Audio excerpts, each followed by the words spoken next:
भूपेंद्र सिंह हुड्डा द्वारा बड़ौदा से सीएम को चुनाव लड़ने की चुनौती देने पर केंद्रीय राज्य मंत्री कृष्णपाल गुर्जर ने हुड्डा पर निशाना साधा। उन्होंने कहा कि हुड्डा खुद कांग्रेस के लिए एक चुनौती है, वह क्या चुनाव लड़ेंगे। गुर्जर आज यानी रविवार को गांव नवादा में ग्रामीणों को स्वामित्व कार्ड देने पहुंचे थे, जहां उन्होंने कहा कि आज़ादी के बाद पहला ऐसा मौका है जब ग्रामीणों को लाल डोरा के अंदर उनके मकानों का स्वामित्व मिलेगा।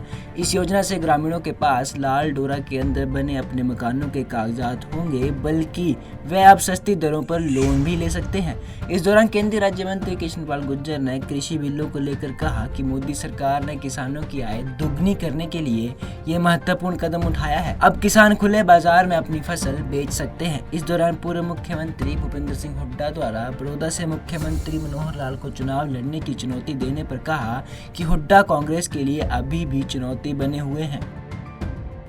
आज दुनिया के सबसे लोकप्रिय नेता भारत के प्रधानमंत्री आदरणीय मोदी जी ने देश के गांवों में बसने वाले लाल डोरा के अंदर ग्रामीण भाइयों और बहनों को उनके स्वामित्व योजना का शुरुआत की है। आज उन लाल डोरा के अंदर रहने वाले ग्रामीण भाइयों और बहनों को रजिस्ट्री कराकर उनको मालिकाना अधिकार देने का काम किया है।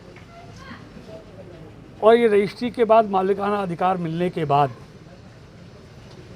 ग्रामीण भाई बहन भी उसी तरह बैंकों से मकान के लिए, दुकान बनाने के लिए या कुछ और बनाने के लिए सस्ती दर पर कर्जा बैंकों से मिल सकता है, जो दूसरे शहरों में बसने वाले लोगों को या कॉलोनियों में बसने वाले लोगों को मिलता था, जहाँ रजिस्ट्रियाँ होती थी।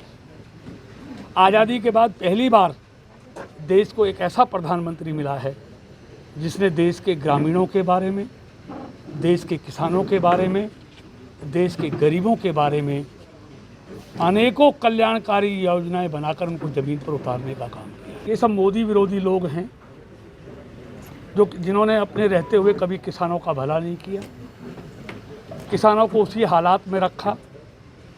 आज मोदी जी इस देश के 50 करोड़ किसानों का भला करने में लगे हुए हैं, चाहे वो उत्पादन लागत का 50% बढ़ाकर देना हो, चाहे किसान सम्मान निधि हो, चाहे 60 साल के बाद किसानों को 3000 रुपये मासिक पेंशन देने की बात हो।